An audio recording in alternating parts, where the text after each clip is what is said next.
Adrian, great to see you. Explain to our viewers what you're thinking in terms of this landscape vision here. So what this is, it's a mission, which is a series of work projects that relate to one another. So the whole is greater than the sum of the parts, national, and it's focused on lifting resilience in landscapes. There's 3 work streams. The first is focused on knowledge. How do we get a deeper understanding of not only the terrain, the landscape itself, but biodiversity? Today we only think we understand 25% of our endangered species. The second stream is focused on cultural burns and Indigenous land practices, land management practices applied to fire and flood management. And the third is focused on investment, which is really around, if you can measure and instrument landscapes, could you open up a new asset class and make nature investable? And so how would this work in the current scenario that we're facing with the La Nina weather system, flooding, heavy rain? How would you see it work in a practical level?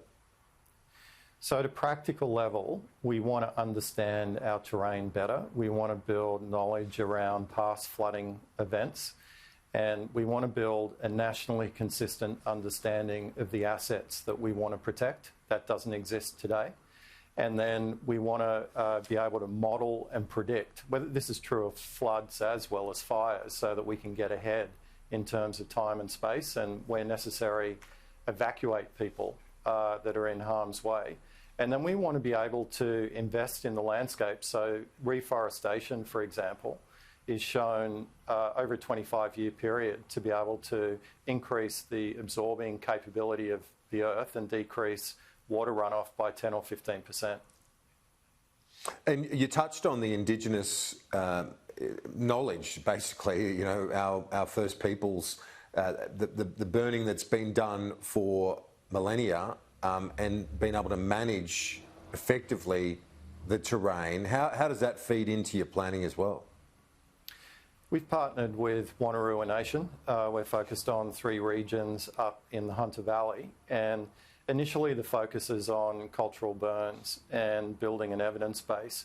Ultimately, we think this represents an opportunity for Indigenous communities throughout the country. This could be industry, new industry, and they can be fairly, respectfully and properly compensated for the incredible knowledge that our Indigenous communities bring to bear.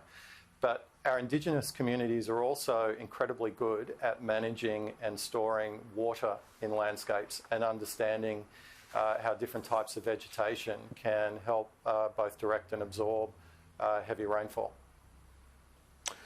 And obviously fundamental to this mission as well, the healthy landscapes means a healthy wildlife too, which was so badly devastated by last year's fires, Adrian. That's right. We have a challenge right now. We don't have good baselining data.